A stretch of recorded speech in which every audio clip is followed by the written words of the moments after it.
0708.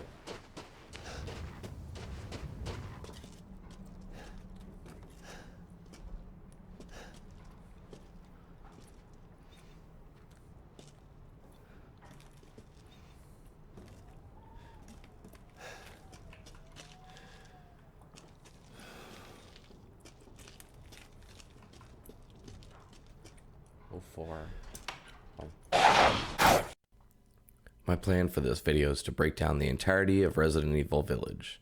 I'll be going through the events of the game step by step and add in some of my thoughts as I go along. This whole video is spoilers, so if you found this video and you haven't played the game and you plan to play it, go ahead and do so. Come back if you're down like Charlie Brown. Or alternatively, you could watch the video with no intention of playing it and act cool in the schoolyard and recount the story with your buddies, being none the wiser. Now that's big brain time. Now, as another disclaimer, I have to advise that I included footage from 4 separate playthroughs. I struggled to record this game. My PC ran the game great. Recording it was another story altogether. Some of the footage will be at the highest settings, and some of it will be at dirt level settings. And not that store-bought dirt, though. That stuff's loaded with nutrients. I can't compete with that dirt. If it seems like I'm rushing in the gameplay footage, it's probably my speedrun playthrough. If I'm shooting a Magnum and possibly struggling, it's most likely my hardest difficulty run.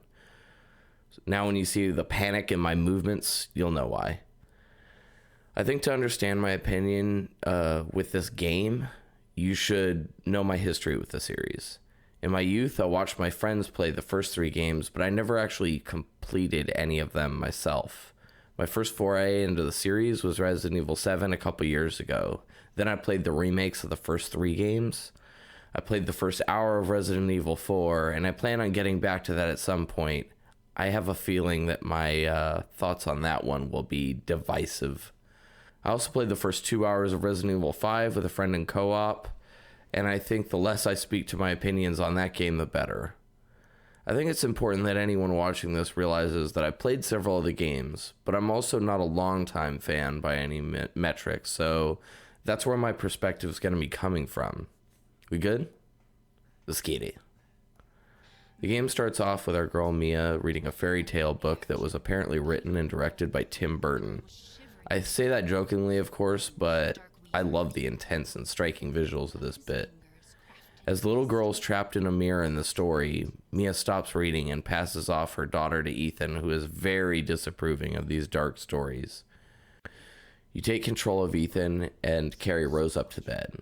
At this point, you can peruse the house, which includes a few files, including a newspaper referencing the events of Resi 7.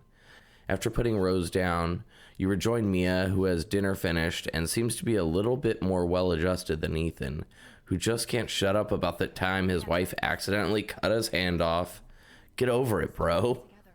Mia just wants to crush some wine and get boozy. Ethan mentions some getting military training offhand, which will foreshadow the gameplay soon enough. In the middle of their fight, they are rudely interrupted by this. I understand why you are so... Mia, get down! Mia!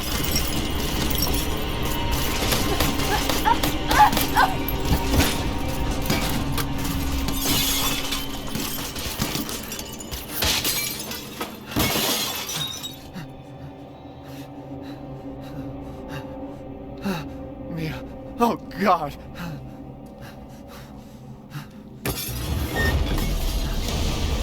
Chris? What the hell? Sorry, Ethan. No! What? Why? Rose? What the hell are you doing with my daughter?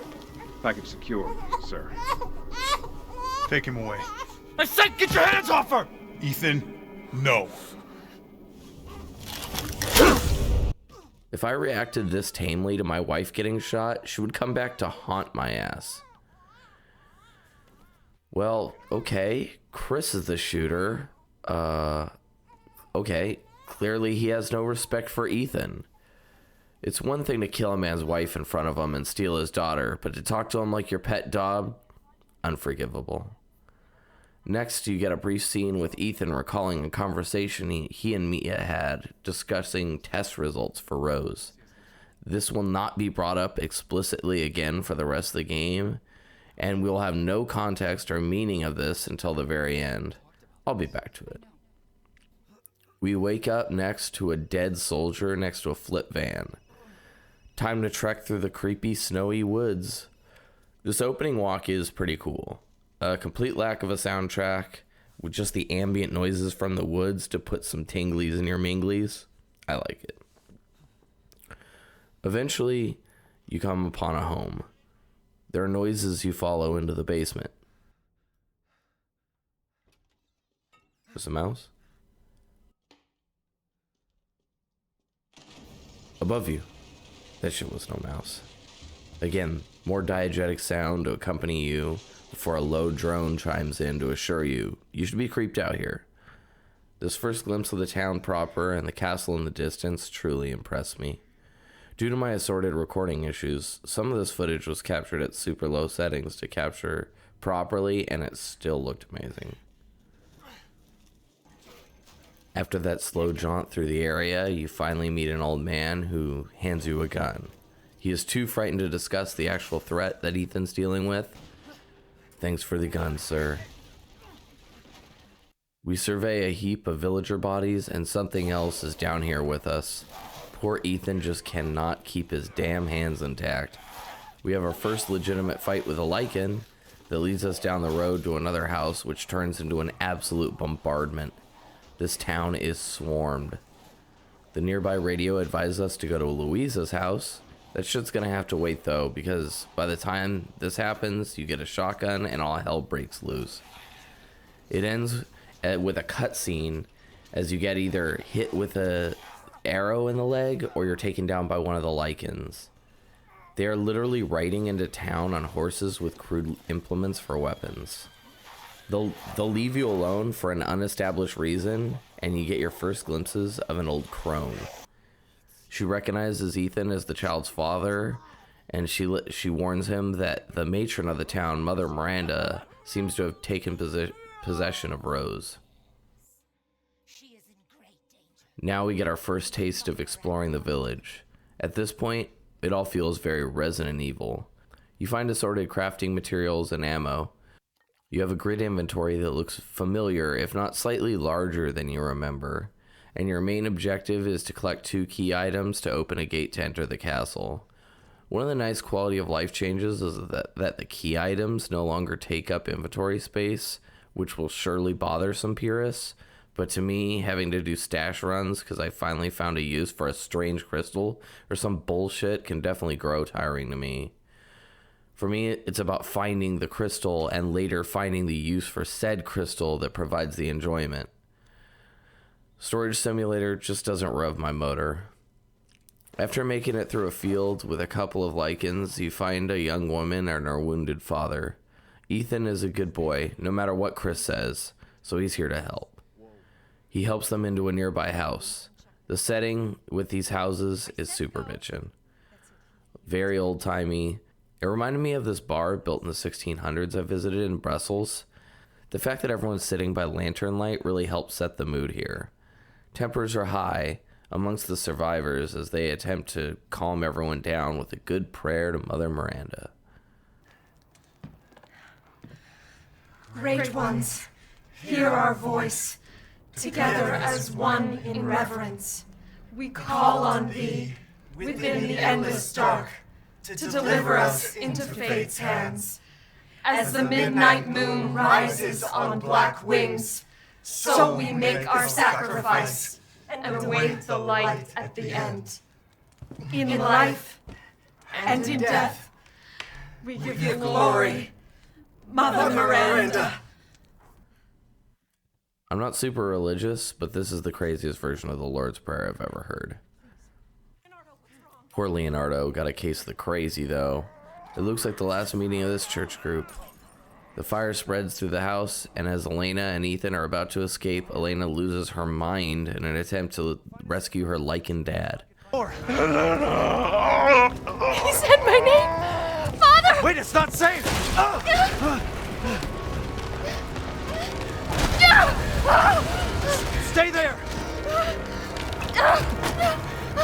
Come on! Give me your hand! Ethan, go! Save your daughter! Elena, don't give up! Reach for me! God damn it!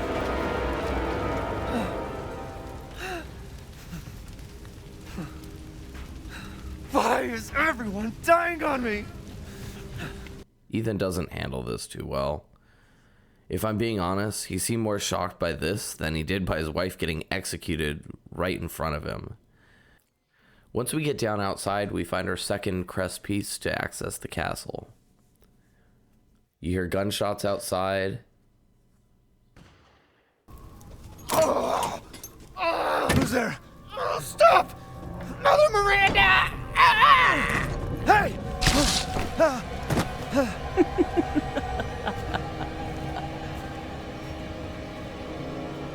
Who was... What was that? Jesus, Ethan. I'm gonna try and defend you as this video goes on, but you ain't helping me. I wonder if the person he was calling Miranda right before his death might be Mother Miranda that several other people have referenced so far. Actually, the only thing the people in this fucking town talk about. We use the crest as we're about to enter the castle when we're accosted by Heisenberg, who is basically Dante from DMC if he was trained by Magneto. Once we wake up, we made our rogues gallery for this game, which is discussing Ethan's future. I don't know about Ethan, but my vote is for the giant lady. A vote for her is a vote for Snoo Snoo. Heisenberg wins this discussion, and you're sent down to some kind of specially prepared lichen gauntlet. Our boy makes it out, of course, and ends up outside the castle where we meet a festively plump merchant. This load of a man is called the Duke. This is a big part of the gameplay, from killing enemies to finding different treasures during exploration. You can fund a full service armory. You can buy new weapons and items or upgrade your existing ones. The flow of money is seemingly non-stop. For Resident Evil purists, I believe this is going to be a major sticking point of their discontent, because this game no longer has to be balanced with the exact amount of ammo per enemy or just X amount of health items. You have a crafting system, and you have the Duke, who's constantly selling you things. Did you run out of handgun bullets? Buy more. Need a health pick-me-up? Buy one of those. This will tie into gameplay as pure as simple. There's just a lot more enemies to kill and a lot more combat than the prior games. Many people like the limited ammo, where you have to make a conscious choice on higher difficulties of whether to kill an enemy or save the ammo for later. As someone who usually just plays the standard difficulties, I will say with all honesty, I always killed everyone, even if I was cautious not to be wasteful of my ammo. I've always been big on clearing every space, so backtracking across enemies I could have cleared already does not suit me right. If you're a traditionalist, know that I accept and understand this criticism. For now, let's move on to the castle. Shortly after entering, we're introduced to the three daughters of Lady Dimitrescu, as they accost you and hang you up in front of the lady of the house. Now, let's take a look at him. Well, Ethan Winters. You escaped my little brother's idiot games, did you? Let's see how special you are. Yes, Mother. Yes, Mother.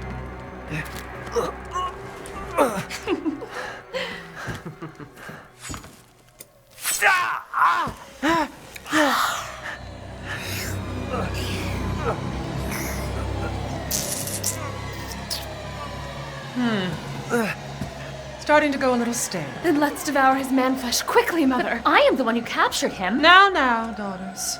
First, I must inform Mother Miranda. But later, well, there will be enough for everyone. Put him up. Okay, so maybe I kind of get why the internet went nutty for this big broad. I have to admit that even as a longtime horror movie fan that typically revels in the grotesque, this scene where he gets himself off of the hooks hurts me inside. You can even kind of tell I was panning away from this gritty scene. Once you escape the area, you remove a ring with a pupil in it that you subsequently use on a door with a missing eye. The entire castle is set up like this. You will find an item, use it to bypass the next obstacle, where you'll encounter another key item that opens the next other path you can go. One of the daughters chases you down the hall after opening the door, and you get dumped down in the underground dungeon. This leads to your first brazier puzzle. I used my knife to knock the damn thing around, only to later realize I could shoot it, making it vastly easier. Such an easy puzzle, and I made it harder than it had to be. This game features lots of simple puzzles and small obstacles requiring specific items to get past them. Almost all of these are very simplistic, but they manage to make a primitive screwhead like me briefly feel smart, even if I know in my heart that the puzzles themselves are not too smart in and of themselves. You traverse the darkness of the dungeons, finding these ghoulish creatures in there. Notes describe their origins.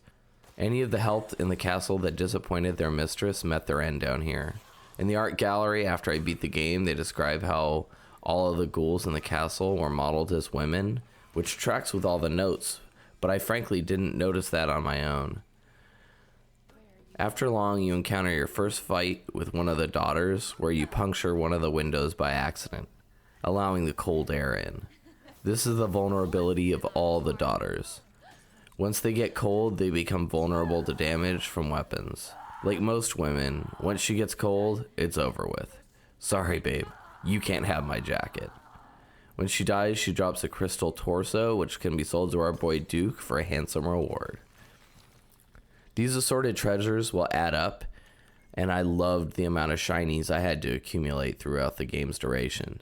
Every boss drops a treasure item, random enemies have a chance to drop a treasure item, and the Duke eventually reveals a map with treasures all over the world that you could search for in your own time. This rewards those interested in the exploration with further upgrades for weapons and the like, while people not interested can fully push on with just the main content. Upon leaving, you find a bottle of wine, which would go nicely in that wine room you found earlier upstairs. My first playthrough, I felt somewhat clever, always knowing where these key items went as I acquired them. Upon repeat playthroughs, I realized the truth. The next way to go is almost always the only way to go once you get locked inside this castle. They masked the linearity just enough to convince me I was smart. I know I should have known better than to think I was smart, but that's what makes me so dumb. Anyhow, moving on. After several further key items and more meandering through the depths of the castle, you come across Lady Dimitrescu in her private chambers having a conversation with Lady Miranda. She is not too pumped on how things are going. We find out that Rose is not in fact in the castle, so we steal Milady's key and continue the only way we can. Perhaps we aren't as slick as we thought. You ungrateful, selfish wretch! You come into my house! You lay your filthy man hands on my daughters! And now you even try to steal my property! How dare you! Rest while you can! Because I will hunt you! And I will break you! Go ahead, do your worst. Not the time to shit talk, Ethan.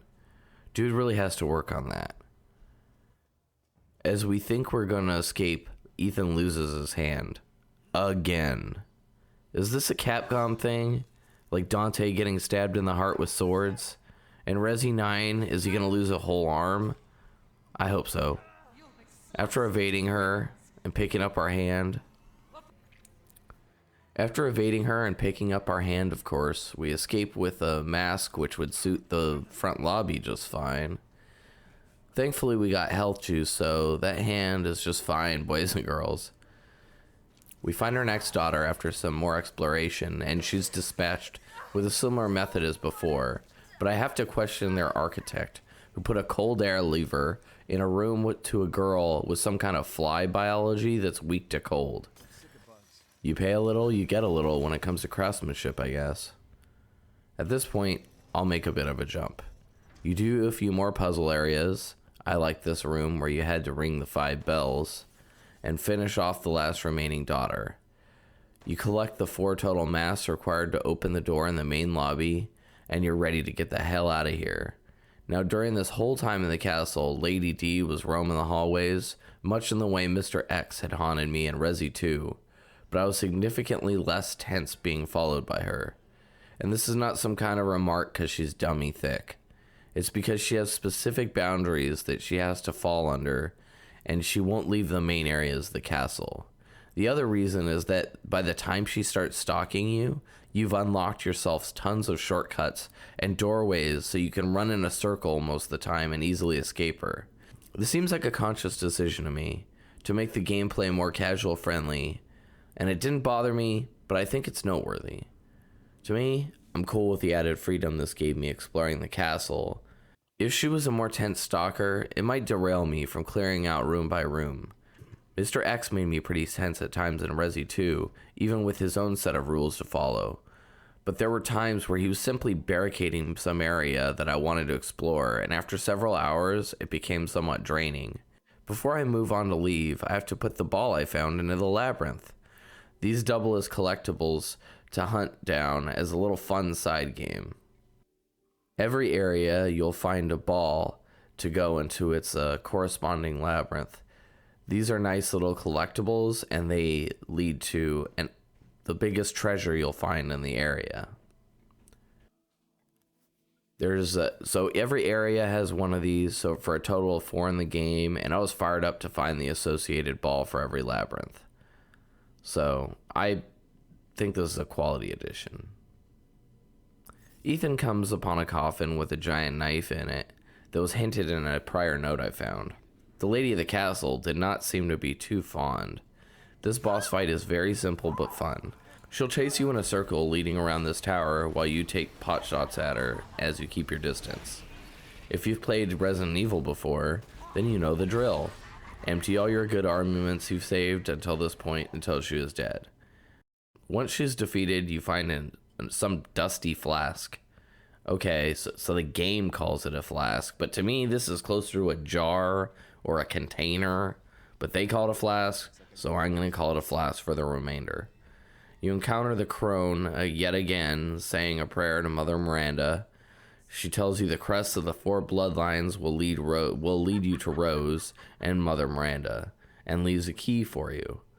The 4 crests equal the 4 different areas of the game and the 4 children of Mother Miranda, the rogues gallery, if you will, from the beginning of the game. Our friend the Duke explains what was in that dirty flask. It's actually a piece of Rose. Ethan despairs, but the Duke lets him know that she could still be saved, as she has powers. He recovers from his despair pretty quickly, considering that as of present, his daughter is now presently held in 4 separate flasks. Even if she could be brought back to life at this point, this baby cannot be possibly in light new condition. The Duke directs us to a house with a red chimney, and as you head back out into the village, you can do some more spelunking. Once we are in an open area like this, you really notice the field of view. Ever since I switched to PC, I played games at 90 to 100 FOV, and this game has a locked FOV, which feels very claustrophobic once you're in wide open spaces. When I only gamed on console, I had no frame of reference. Now it's kind of painful. I'm positive someone's made a mod, but I just didn't bother, so I could piss them on about it right now. At the red house, you get another piece that fits into your key to open a path to the next area. We now reach my favorite part of the game. Sadly, this footage was taken during my speedrun of the game, so I have to apologize ahead of time. We take the newly opened path to go through a graveyard, and Ethan has visions of Mia with warnings that something is wrong with Rose. Eventually, your path takes you to a house on a cliff next to a waterfall, which is, again, another stunning vista. Inside is a home that I would totally take a tour of in real life if I was allowed. Your trail ends in a room with a doll sitting in a chair with a flask on her lap. I've been waiting for so long. I'd make a much better daughter than Rose. Please, won't you stay with me forever? What? Wait, where's my gun? Crafty little thing. On the table is a mannequin with a photo of dead Mia. Yikes, too soon. As you find little saw-like mysteries on the body of the mannequin, a radio nearby will pop off with memories from Mia. Super creepy. This is the most in-depth puzzle area of the game. You take the ring off the mannequin and wash it in the sink after finding the key and opening the door. The combo padlock has Ethan's wedding day as a combo. This number is inside the ring you washed off. The whole segment's fantastic. It's tense and engaging. They've also taken away all of your inventory, so you know you're extra vulnerable here. One of Mia's radio messages hint to a secret about Rose. Still just hints at this point. Eventually the puzzles take you to a well. At the bottom of this creepy well is a key for a breaker box next to the elevator. This is also a cue to summon the creepiest creature of all, Resi Baby. This works for emotional manipulation for Ethan, as this mutant baby, Rose, calls for Dada and Mama, and it works for us as the wails of this little child bring absolute chills to my spine. They hit you hard with the stinging music again to reassure you that you're right to be spooked. The footage for this area is literally my 4th playthrough of the game, and this segment of running away from this baby still gives me a feeling of genuine unease. After his daring escape, the game decides to go straight back to the cheese. After this daring escape from this baby, the game decides to go straight back to the cheese. This is going from the most startling segment of the game to the most ridiculous and least interesting encounter of the game. Angie, the doll, challenges you to a glorified hide-and-seek competition. I did not even know there was a fail state for this until I did my Village of Shadows run when I was too slow one time and the dolls attacked me once. The effect of 100 dolls simultaneously laughing is really cool and would be noteworthy if it weren't for the fact that the entire segment amounts to finding Angie, the Angie doll, giggling 3 times so you could stab her in the face. Through the later letters you find that Donna Beneviento, our ventriloquist friend, has the ability to cause hallucinations in people, and she only communicated with the outside world through her doll. The mechanism for that ability will be explained in due time. Donna Beneviento is a cool idea of a character, and her zone was really fun and interesting, and I wish our encounter could have been settled by more than just hide and seek. Overall, though, my favorite segment of the game. Well, that's 2 flats down, 2 to go. Next up, Moreau. This entire zone has serious HP Lovecraft vibes, and of course allusions to the book of the same name. Your path to this area is filled with these green slime and pustules. It's actually pretty disgusting. I love it. He is staying in some ruins of some decaying old mining tunnels. His goop is everywhere. We grab the flask that is so exposed and in plain sight. It leads to this encounter. Brother Miranda, if it's for you, I'd do anything. I'll just be taking this. Wait, what are you doing with Mother's special child? She's not hers.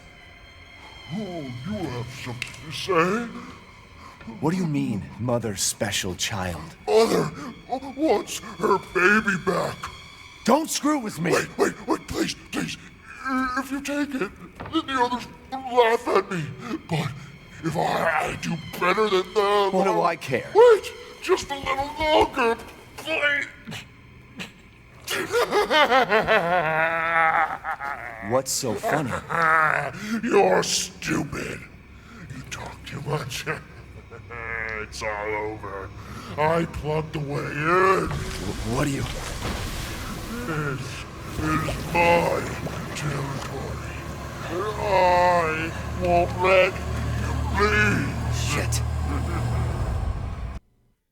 He is clearly a bit more complicated of a creature than your first impression would give you credit for.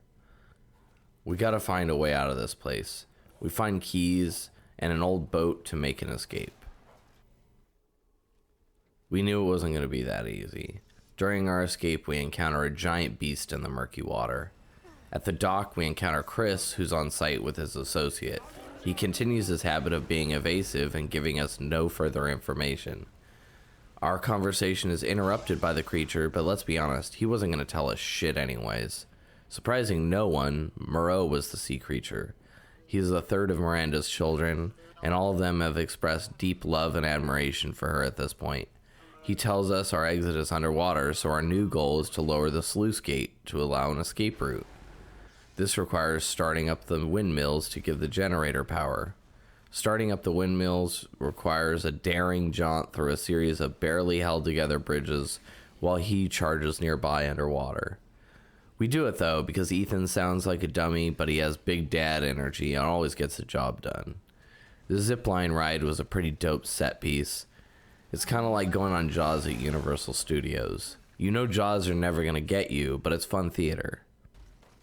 Upon opening the sluice gate, Moreau saunters out of the water. He's out of his element now. Time for the showdown. This fight is actually fairly well done.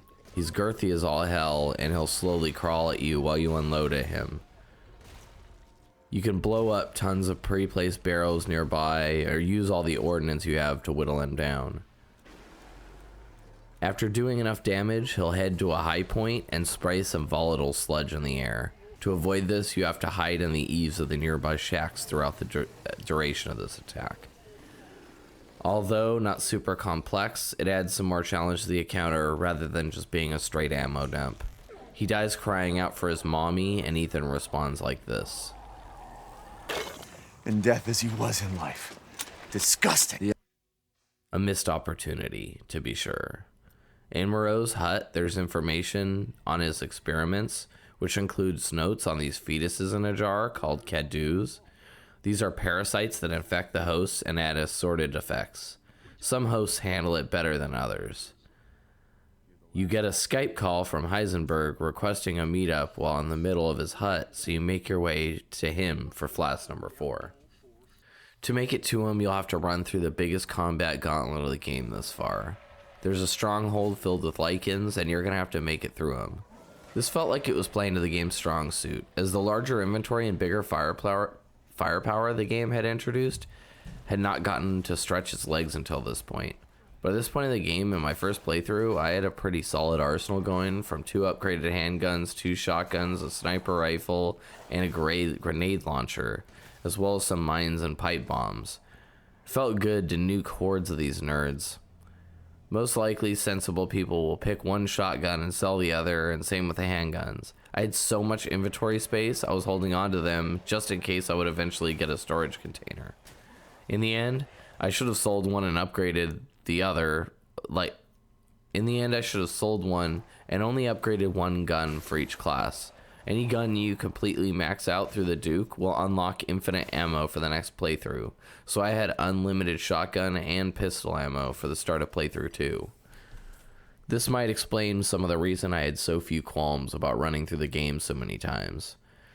Heisenberg instructs Ethan to place all the flasks in the altar, which opens a passage leading to his man cave. It seems counterintuitive to me to let go of all these flasks you fought so hard to attain, on the word of a clear psychopath, but Ethan is working with that dad mojo. Let's go with the flow. It's at this point when we realize that with our destruction of 3 of the 4 children of Miranda, Ethan was inadvertently following Heisenberg's plan. We sit precariously on a chair while he tells us he's bitter and never wanted to be Miranda's family. Meanwhile, he shouts at something in the depths, making a ruckus. His plan was to eliminate the children and take Rose to use her power to rid himself of Miranda. Ethan has no interest in helping Heisenberg, which leads to this. Last chance. You don't want to find out what's in that hole. I'll take my chances. You're futile. Heisenberg has straight up magneto powers. He can manipulate metal, and he has a ton of metal monsters using the Cadu parasites and supplemental metal upgrades. The enemies in this area are not only the most visually distinct and diverse group of enemies in the game, but they are also the most fun to fight. They all have clear and obvious glowing red weak points, which they will cover, leaving you to small windows to attack. The combat in this area isn't just the breath of fresh air, but it's also a 3-story labyrinth that folds back on itself. The map is really excellent and fun to explore. You need to get the power turned on, which requires a cog. You find a mold, and you have to use it to cast a cog in a moment that gives me Terminator flashbacks. You'll return with several different molds as you explore this area, and this is when the game felt most reminiscent of the prior titles to me. Returning to prior areas with using newly found items to unlock further exploration is kind of one of my favorite features of these games. This area is chock full of the stuff. It also has what I believe to be my favorite boss fight of the game. The noises we heard when we were talking to Heisenberg earlier, they came from this monstrosity with a propeller strapped to his chest. He barrels through a wall, and you're forced to dodge around him as he constantly knocks through walls and pops open gas pipes along the walls. He can't be damaged from the front, and you have to evade him and shoot him in his weak spot in his back. After a while, he overheats and shoots out a pillar of flames. If you're bad at railroading him like I was, then you end up with a room of billowing flames. The higher difficulties change his behavior in such a way that he leaves a very small window to be hit. Again, the added complexity of this fight is cool, but I also just love the over-the-top majesty of this ridiculous Hulk who's literally half propeller man. As a fan of B-movies, it's seldom that I get to have the same sense of reverence for cheese in video games. If all the ludicrous recounting I've done so far hasn't made it clear, this game is over-the-top campy, and I love every minute of it. We finally get back to Heisenberg as he goes full Magneto mode. Yet again, we're knocked off course and down to the basement of his manland. Down in the depths, who do we encounter but Chris? To this point, he has been a fucking stonewall and hasn't divulged any information to tell us what's going on. Finally, he decides to be a decent human being and tell us that he didn't kill Mia. What the fuck? Nah, bro, that was Miranda the whole time. She had replaced Mia and was living with Ethan. Why didn't he tell Ethan this earlier when he iced his wife in front of him? Because he says Ethan would have wanted to been involved. Okay, that's a shitty excuse, but it's an excuse, I guess. All these crazy creatures and nutty shit in this village? Yeah, that's Miranda's craftsmanship. She's been working on experiments with the mold, and that's been her life's work. Okay, man, at least Chris gave us some kind of information. We get in one of Heisenberg's toys, which they painstakingly clarify is made of metal polymer composite that Heisenberg can't control. Why he would create such a device in his workshop is beyond me, but alright. Chris leaves us with this parting wisdom. Alright, Ethan. Then you take this, and do me a favor. Try to stay under the radar. So anyways, we blow our way out of an elevator in our giant battle bot, and it's time to face Heisenberg. This is one of those boss battles from the 360 era, with a great, giant, oversized boss with glowing weak points. This may be dumb nostalgia talking, but after all this time has passed, I kind of felt like it was a refreshing throwback. And it was as fun as it was over the top ridiculous. You get knocked off a Kilgore, that's the name of my battle bot. And after taking pot shots on foot for a while, he goes Super Saiyan and flings you in the air. You find your way back to your toy to fire the finishing salvo. Rose's power is one! Right after I murder them!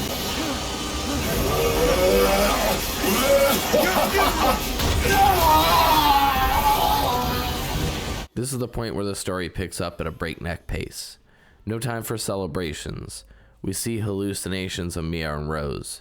Yet another booby trap for Miranda. She explains that Rose has all the abilities from Evelyn and Resi 7 and can control the mold. She plans on resurrecting Rose and using her power. She also mentions the Megamycete. I found all the memos in this game, but at this point I kind of had no idea what the Megamycete was. She tells Ethan she's done studying him and finishes him off by ripping his heart out of his chest. I really can't say enough about the voice acting in this game. No matter how campy the premise is, the voice actors all give incredible performances and never go half-ass with it. Always full ass. Once dawn breaks, the ceremony will be complete, and I will become her true mother, bound for eternity in blood.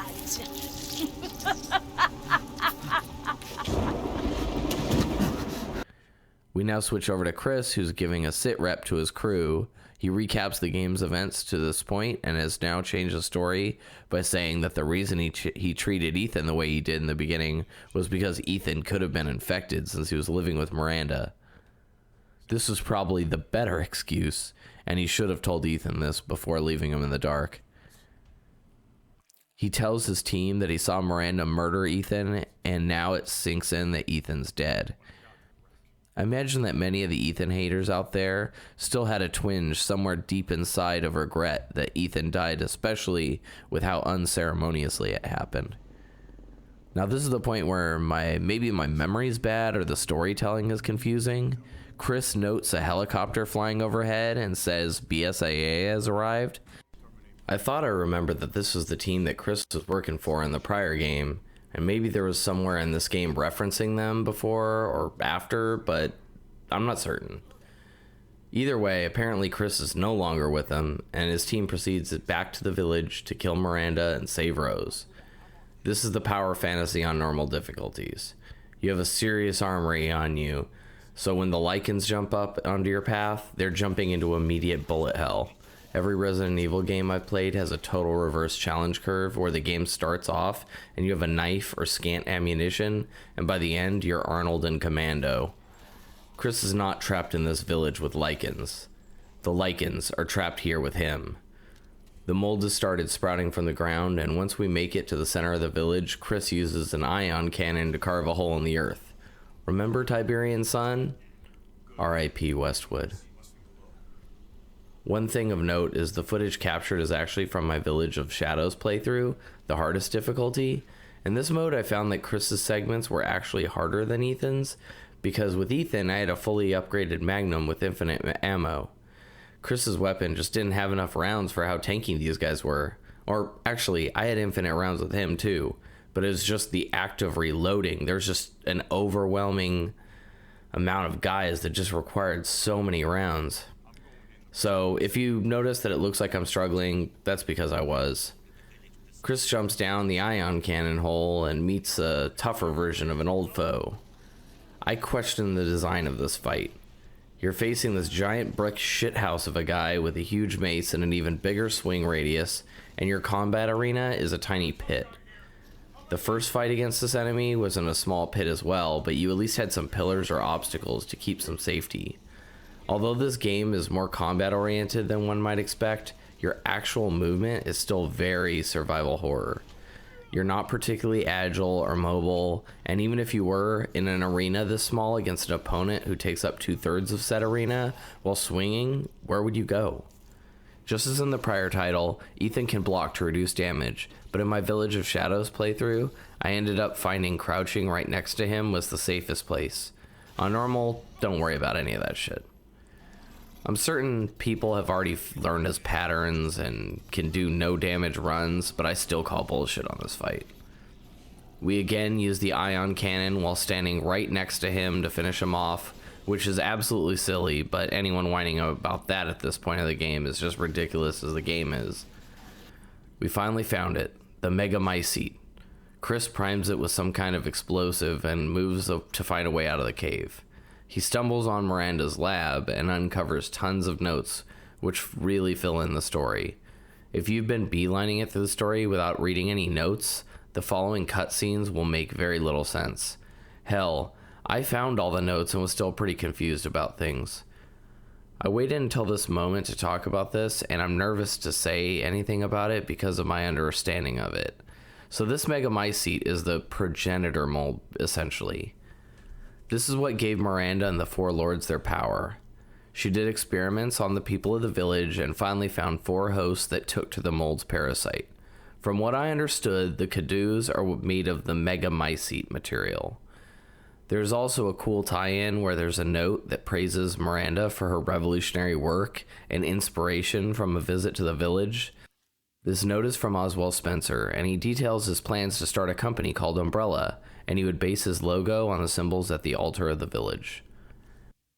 Even as a basic bitch Resident Evil fan, I recognize the man responsible for Umbrella and the mansion from the first game.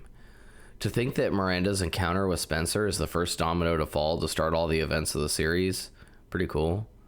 Further notes detail Miranda's obsession with using the parasite to bring back her long-lost daughter. She died from the Spanish flu back in the day. And when I say back in the day, I mean like 100 years ago. There's something else in the lab. It's Mia. Actual Mia. And she's still alive. Let me really quickly give you another glimpse of the stellar voice acting as Mia asks Chris about Ethan. So you tell me, where is my husband? Where is my daughter? Ethan is gone. Like I said, full ass. So Chris tells Mia Ethan's dead.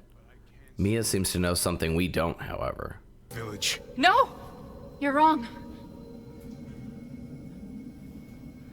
I tried to keep this a secret, but you don't understand how special he is. We're just as confused as Ethan as he wakes up in this cold landscape. Who does he have for company but Evelyn from the 7th game? She tells him that he's dead. He argues back. This is when the game drops the real truth bomb.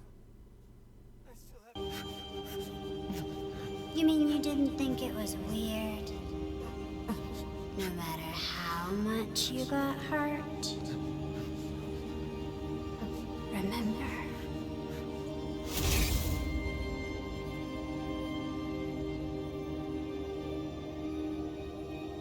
Years ago, the Baker house. Dream Evelyn tells him that he was killed by Jack back in Louisiana and his whole body is actually made of mold. I love this turn in the story, even if I think this attempt to rationalize him reattaching his hand with Red Bull might fall a tad short of realism for me. Ethan awakes as the Duke drags him in his cart towards his inevitable fight with Miranda. When asked who or what he is, the Duke replies, "Even I can't quite answer that." "Time to take our mold baby back." Am I the only one who would be concerned taking my baby back, who is just in 4 separate flasks mere moments ago, who just got pulled out of a black goo pit seconds ago? Nah, you're right. Let's kill this bitch and save mold baby. This final battle is fine. She has several different forms and is sufficiently spongy. She has the accompanying music, and she non-stop boss talks all at you. You know the boss talk, where they explain their motivations undisturbed by the bullets to the head. The voice actress for Miranda hams it up appropriately, and I appreciate that, probably more than the combat itself. We win, because that's what we do here. All this crumbling mold can't be good for even a mold baby's lungs, though. Ethan has seen better days. Chris comes to help Ethan to safety. He tells our boy that his wife is alive and that a bomb has been planted. Ethan passes Rose to Chris, tells him to watch over her, and takes the detonator to the bomb. When Chris shows up with Rose, Mia wants to know where her husband is. Chris didn't want to actually be a good character, so he just insists she sits down. When the bomb goes off, Mia gets the message. Seriously, Chris is an asshole in this game. I like what they did with his character in the last game, but they really threw that out the window in an attempt to make him a hard ass. Captain, you need to see this. BSAA didn't send soldiers. This is a bioweapon. What the hell were they thinking? Orders, Captain. Pick up the rest of the squad. Plot a course for BSAA Europe HQ.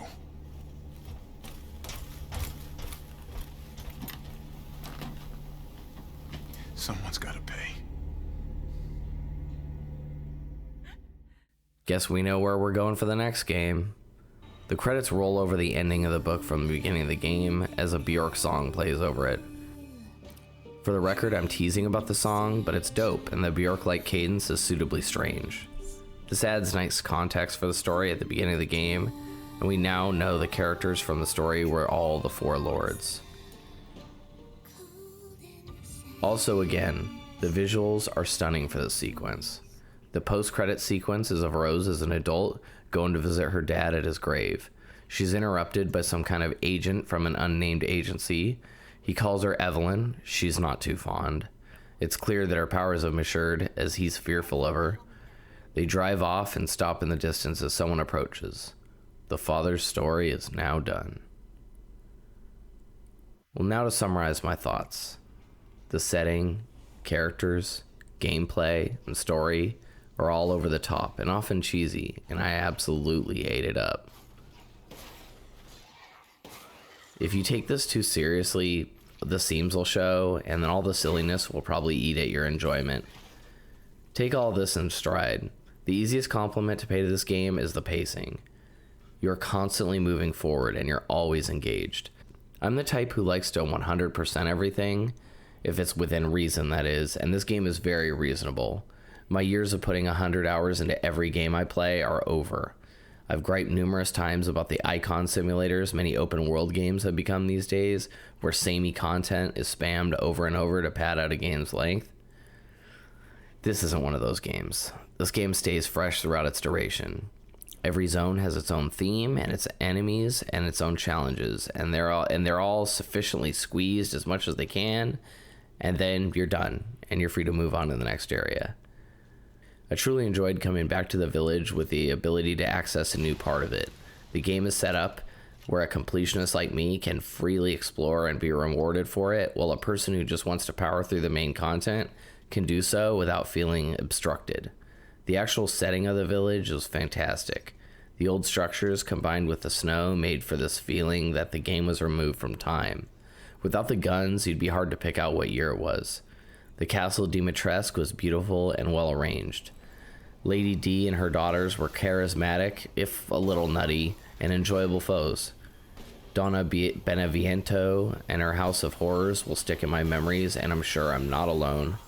The puzzles were fun, and the atmosphere was insane. That baby is nightmare fuel, and they knew what they were doing there. Moreau and his Lovecraftian dump is probably my least favorite area overall, and I think that's a good compliment to the game, because overall I think he was a cool character, and the gross and grimy setting was still pretty neat. The Heisenberg factory area was fantastic and continued to be great even after repeat playthroughs. If I had to say what was my biggest criticism, it would be enemy diversity, Heisenberg's factory notwithstanding. Each area has 2, maybe 3 enemy models, and the game would be improved drastically just by adding some complexity in the combat challenges at the bare minimum. Regarding enemies and the combat, another gripe I had, I'm frankly uncertain if most enemies take location-based damage. Am I doing more damage if I get a headshot? Sometimes an enemy's head will explode like a critical hit like in prior games, but it was also generally when they would likely die to that shot already. This information is telegraphed poorly in my assessment. You would think a guy who beat the game 3.5 times would know this information, but I'm still unsure. Another complaint is how the story is delivered. From the moment Ethan gets his first flask, he knows he has to get 3 others to save Rose. During that time, you find lots of notes describing the specific areas you're in, but they will seldom give you info on the greater world or story. Also, much of the story is told through these notes rather than typical forms of exposition. The story is kind of spit at you in a rapid pace in the last 2 hours of the game. When Miranda started spewing stuff off about the Megamycete, I was convinced I must have missed something big. All in the notes, ladies and gentlemen. Overall, story may not be this game's strong suit, but it does a lot with a little, and I'd be lying if I said I was actually irked by it. The tone of the game is fantastic. It changes with a win, but that's also what makes it great. You go from the vampire bug ladies hamming it up in some castle to a truly dark and creepy segment in a basement with a truly terrifying baby monster. Then you're sent to see Moreau, who has those Igor vibes with the perfectly barnacled sea shanty shit going on. And I think I've done enough waxing poetic about the Heisenberg segment. I should also mention somewhere in here that there's a mercenaries mode, which is also a bonus to add to the value of your dollar. I ran through the first couple missions to get the S ranks for funsies before forcing myself to stop playing this game. Who knows how much longer I would have put in.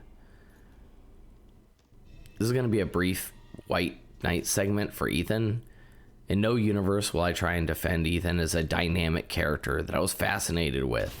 In fact, his one-liners after defeating the bosses felt purposely weak. Even the team at Capcom seemed to be mocking him behind his back.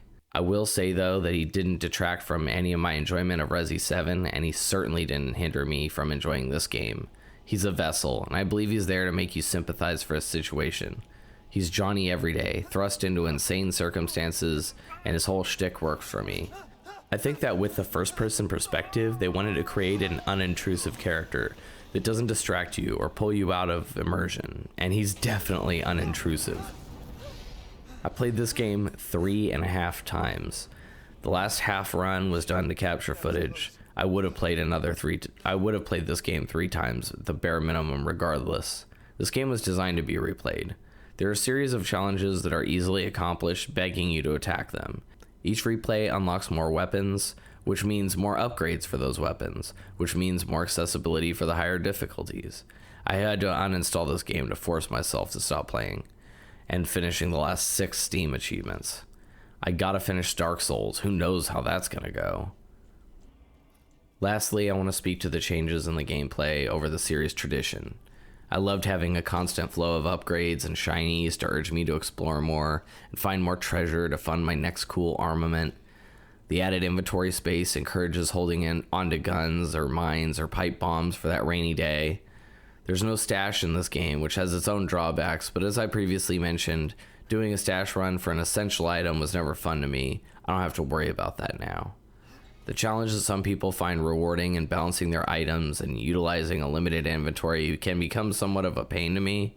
I felt Resi 7 had a good balance with this, and it kept everything from being too grating. This balance has been a survival horror staple, so I understand those who think I'm just being an asshole. I enjoyed the segments of increased aggression and more combat, which was balanced with a merchant and my increased arsenal. My complaint would be that perhaps the devs didn't pick a side. If you want more combat, then include more combat. Have a couple more diverse group of enemies. Simply add more enemies of any variety. There were only a couple of segments in the game where the enemy composition felt like it necessitated the armory. Also, if you want to make a first-person shooter with a horror theme, then have movements and guns shoot like a first-person shooter, and then compensate with more fast-moving enemies and more enemies. If you want to maintain an old-school survival horror game, then work backwards to that balance. Right now, the devs are fence-sitters.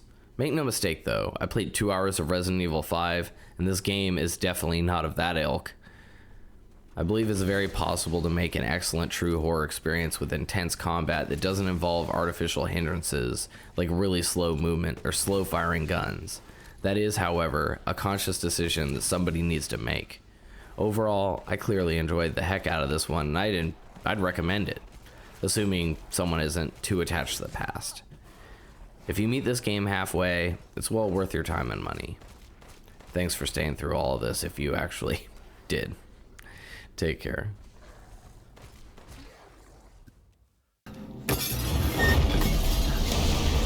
Chris? What the hell? Sorry, Ethan. No! Ethan, no. Ethan! I gotta say, I'm surprised you made it this far. It'd be a shame if something happened to you now. Sure, Chris. Why not? You killed Mia. Now do me and finish the job. Hey, did you say Miranda? How are you involved? Leave it alone, Ethan. You are out of your depth. Don't get distracted. Stick to the mission. I'm headed to the ceremony site. Wait. You can't leave me here. You promised, damn it. You said that you would keep us safe. We can't go, not without my husband. Mia, sit down and strap in. Not before you tell me where Ethan is. I know he wouldn't abandon us. Tell me what's going on. Where?